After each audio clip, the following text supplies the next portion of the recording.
Oh, would you look at the time? It's Horrible Games O'Clock! Yes, that's right, dear viewers, we're back again to bring you even more awful titles, this time from the year 2004. 2004 saw the end of Friends, the TV show, that is, the debut of Hugh Laurie as House M.D, and the return of Shrek to cinema screens. Are you kidding me? The year also saw a number of highs and lows in the world of video games, with the likes of Half-Life 2, Grand Theft Auto San Andreas, and World of Warcraft all releasing to tumultuous applause, and the entries on this list releasing to loud boos and jeers from audiences and critics alike. As always, in order to qualify for this list, a game must have received at least 7 professional reviews. We've taken scores from both Metacritic and Game Rankings, and where a game has differing averages, we've gone with whichever was lowest. Before we get started, a special shout out to Colosseum for the PC, which would have been on this list had we been able to find any footage of it. But alas, it was clearly so rubbish that no one thought it necessary to preserve its memory. With that said, I'm Ben from TripleJump, and here are the 10 worst games of 2004. Number 10. Torrenti, PC, 35.33%. If you're not Spanish, it's unlikely you'll have heard of Torrenti, a man dubbed as the world's most offensive ex-cop. However, we're led to believe that the character is quite a big deal to the people of Spain. The foul-mouthed officer has a bunch of films about his exploits, all of which are quite popular. Unfortunately, his foray into the world of video games was not particularly successful, not because of the lewd behavior on display, though Torrenti's less than PC actions certainly don't help his case, but because the quality of the game was just so shoddy. Torrenti is riddled with all of your standard problems. For starters, the graphics already looked terribly outdated when it was released, and time has done it no favours. The textures are horribly low res, the animation is jerky, and the characters look like they've been constructed out of cardboard boxes. The gameplay isn't much better either, as players found aiming to be nigh on impossible, especially in third-person view, which for a shooter is probably the biggest crime the game could have committed. Some critics did get a laugh out of Torrenti's irreverent humour, though based on their other comments, we're not entirely sure if they were laughing with it or at it. Number 9.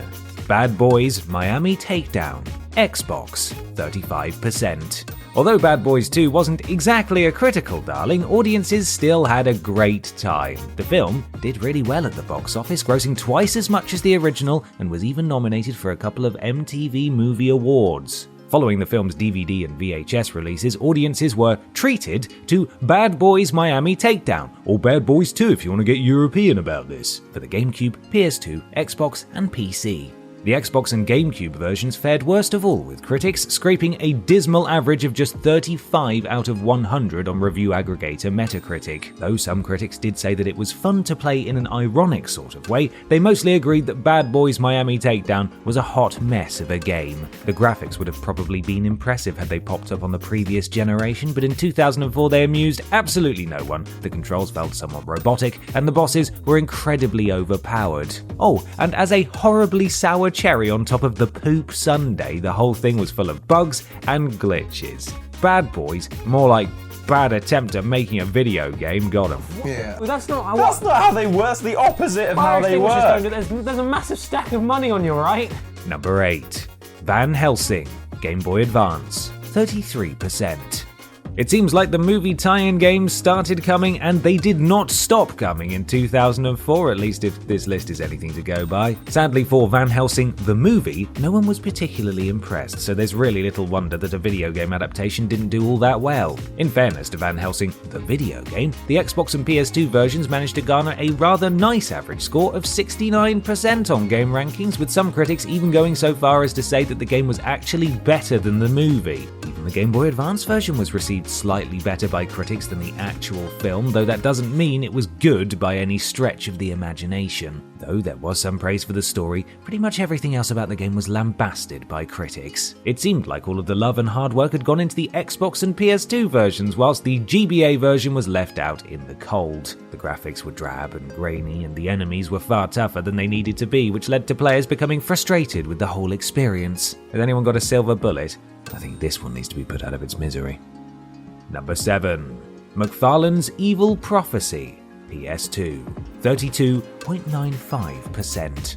We're not sure that even Todd McFarlane himself could have prophesied just how awful McFarlane's evil prophecy was going to be, though if he had, he probably wouldn't have allowed his name to be associated with it. Based on his action figures, McFarlane's evil prophecy plonks players into a party consisting of a shaman, a pirate, a gunslinger, and some bloke called Dr. Jaeger, and has them fighting various ghouls and nasties. Sounds fun, right? Well, you'd be wrong there, because there is nothing that the game does successfully. Critics' complaints were directed at the controls, which most found to be sluggish at best and completely unresponsive at worst, and the game's AI, especially those in the player's party who, more often than not, would prove to be a hindrance rather than a help. You might think that, at the very least, the graphics would be alright considering that legendary comic book artist Todd McFarlane had inspired the game, but again, you'd be wrong, since visually the whole thing looks like it would be more at home on the PS1. Pretty much the only thing that critics couldn't find fault with was the sound, though that was less to do with its quality and more to do with the fact that there wasn't much of it. Number 6. Formula Challenge. PS2, 31.86%. Yet again, we find ourselves lumbered with a racing game that does absolutely nothing to set itself apart from similar titles. Formula Challenge gives players the opportunity to race Formula 1 style cars around various different tracks, though according to the description on mobygames.com, it was aimed at beginners, so anyone hoping for any degree of challenge was sorely disappointed. Still, there were 2 different modes to choose from, either Quick Race, in which players could do just the one race on a track of their choosing, or Championship, in which they were forced to complete 10 races in order to determine an overall winner, though I get the feeling that nobody truly wins when they play Formula Challenge. Though critics did have some nice things to say about the tracks, which for their part were actually quite varied and well designed, there weren't many compliments to pay to the rest of the game. The cars themselves didn't drive very well, let down by the game's physics that would see them spinning uncontrollably if they so much as went near a blade of grass. The graphics were soulless, and the sound was enough to make you wish that you didn't have ears. I'm browning out. See you on the other side. Number 5. Forever Worlds Enter the Unknown. PC, 31%. I'm not going to lie, the first time we saw this game we thought we'd accidentally stumbled into the worst games of 1997, because honestly we haven't seen graphics like this since before the turn of the millennium. Forever Worlds Enter the Unknown follows the story of scientist Jack Lanza as his body is snatched and the perpetrator runs off with his girlfriend. Inhabiting another body, it's up to the player to traverse the world and solve puzzles in order to get Jack both his body and his lady back. Though this is a reasonable premise, the narrative takes a bit of a back seat, and instead the player is left just to wander about solving a string of nonsensical puzzles. Not only does the game suffer from severely awkward controls and constant glitches, but it's also hugely tedious, stringing together a whole bunch of similar brain teasers that started out kind of engaging, but quickly got old as players realised that was all there was on offer. The galling thing is that the opening cutscene sets Forever Worlds up to be a decent experience, it's just that as soon as it's finished, it seems like the developer just stopped caring. Do something! Anything! Number 4. Fear Factor Unleashed. Game Boy Advance. 30%. If you're unfamiliar with Fear Factor, then here's a quick rundown. Each episode, a group of contestants would compete against each other to win a cash prize by completing a series of stunts. These would generally consist of challenges meant to physically and mentally test the players. I'll be honest, watching people drink an animal bit smoothie isn't really my cup of tea or smoothie, but then again, I have quite a weak stomach. I'm genuinely nauseated by this. The show was quite popular with other people, however, and as is so often the case, it spawned its very own video game in the form of Fear Factor Unleashed. Unfortunately, it failed to capture any of the thrills of the TV show, and although it was technically competent, critics universally panned it because it just didn't have anything on offer to keep their attention. The challenge of the tasks in Fear Factor come from them being either physically or mentally demanding, and the issue was that the developers failed to translate this to the Game Boy Advance. After all, it's not really that difficult to feed a bunch of pixels to a load of cockroaches knowing full well that you don't have to do it yourself. In summary, the only thing scary about Fear Factor Unleashed is just how rubbish of a game it is. Got him, that's 2 now. Number 3. Ping Pals DS, 28%.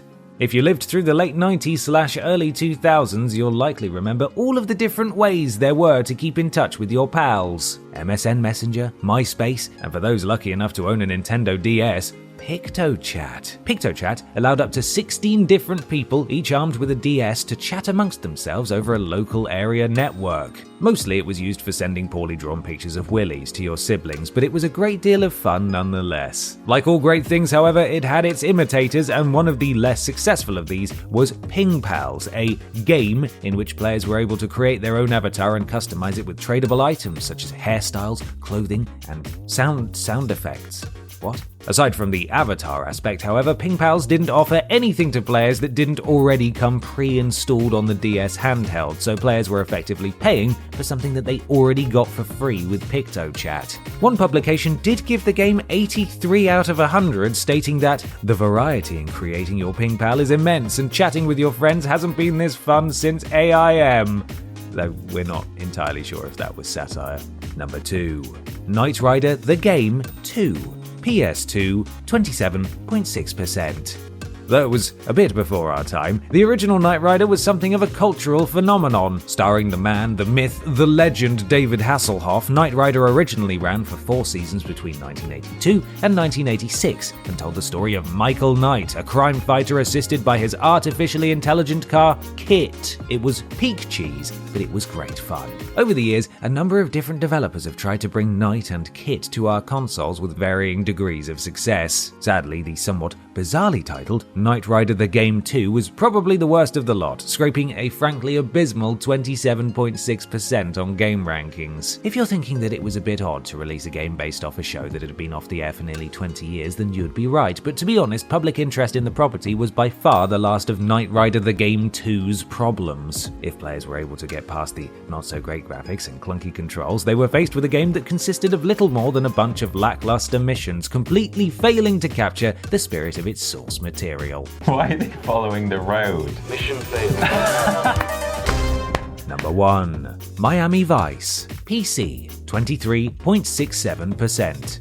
We're not really sure what the 80s did to Davalex Games, the developer behind both Miami Vice and Knight Rider the Game 2, but we can only assume based on the back-to-back crimes committed against the decade that the 80s chatted up Davalex's mum and stole their wallet or something. Released in December 2004, Miami Vice is based on the 80s cop drama of the same name. The series ran from 1984 to 1990 and starred Don Johnson and Philip Michael Thomas as James Sonny Crockett and Ricardo Rico Tubbs. Again, the decision to release a video game based on a show that had been off the air for a while is a bit baffling, but hey, maybe the developers thought they could dupe GTA Vice City fans into playing it, I don't know. Unlike Vice City, however, everything about Miami Vice was a complete ploppers show. The controls were fiddly, requiring players to press the right mouse button to aim and the left to fire. There was no strafing, and players couldn't even set hotkeys. Not only this, but the graphics were horrible, the sound was naff, and the level design was about as interesting as a lecture on accounting software. So congratulations not only to Miami Vice, but to Davalex Games as a whole. Your commitment to video game abhorrence seemingly knew no limit, and we applaud you. Very quietly and not very enthusiastically. Tubbs, I'm down.